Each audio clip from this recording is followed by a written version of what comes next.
Halo sahabat pendidikan dimanapun berada, perkenalkan nama saya Erayana Monte SSI, Guru SMP Dharma Bakti Lubuk Pakam, Kabupaten Deli Serdang, Sumatera Utara. Kali ini saya akan memaparkan aksi nyata topik kurikulum merdeka tentang menyebarkan pemahaman mengapa kurikulum perlu berubah. Apa itu kurikulum? Pengertian kurikulum menurut Undang-Undang Nomor 20 Tahun 2003, kurikulum adalah seperangkat rencana dan pengaturan mengenai tujuan, isi, dan bahan pelajaran serta cara yang digunakan sebagai pedoman penyelenggaraan kegiatan pembelajaran untuk mencapai tujuan pendidikan tertentu. Bagaimana kurikulum yang baik itu?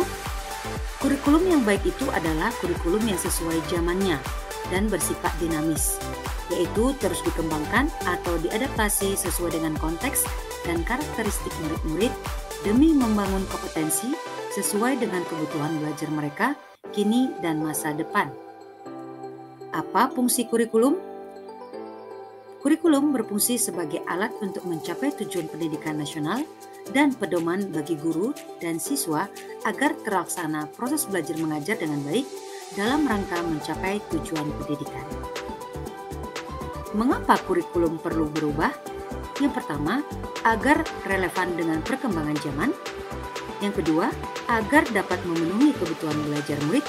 Dan yang ketiga, agar dapat menyiapkan generasi cemerlang di masa yang akan datang. Berikut bukti kurikulum berubah dari tahun ke tahun. Tahun 2004 kurikulum disebut kurikulum KBK, tahun 2006 kurikulum KTSP, tahun 2013 kurikulum 2013, tahun 2017 kurikulum revisi, tahun 2020 kurikulum merdeka. Kerangka dasar kurikulum merdeka: yang pertama, tujuan pendidikan nasional; kedua, profil pelajar Pancasila; ketiga, struktur kurikulum; keempat, prinsip pembelajaran dan asesmen; kelima, capaian pembelajaran. Lalu, apakah kurikulum merdeka dapat diadaptasikan?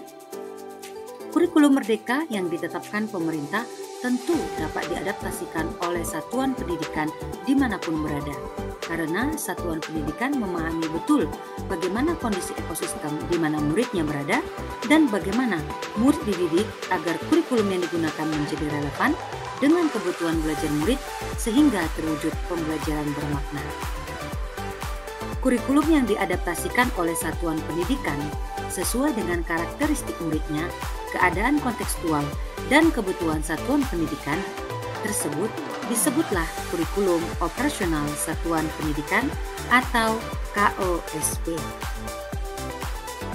Adapun komponen-komponen KOSP diantaranya karakteristik satuan pendidikan, visi misi dan tujuan satuan pendidikan, perencanaan pembelajaran yang mencakup ATP, asesmen, modul ajar, media ajar, dan program prioritas satuan pendidikan. Pengorganisasian pembelajaran mencakup muatan kurikulum, beban belajar, program intrakurikuler, ekstrakurikuler, dan proyek penguatan profil pelajar Pancasila. Dan terakhir, sistem pendampingan, evaluasi, dan pengembangan profesional.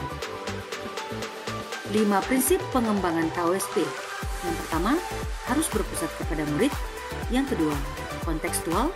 Ketiga, esensial. Keempat, akuntabel. Kelima, melibatkan berbagai pemangku kepentingan.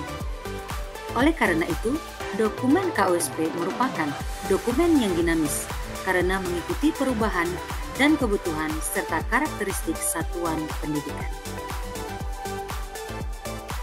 Untuk kesempurnaan aksi nyata saya ini, mohon kesediaan Bapak Ibu untuk mengisi link umpan balik di bawah ini. Akhir kata, saya mengucapkan terima kasih.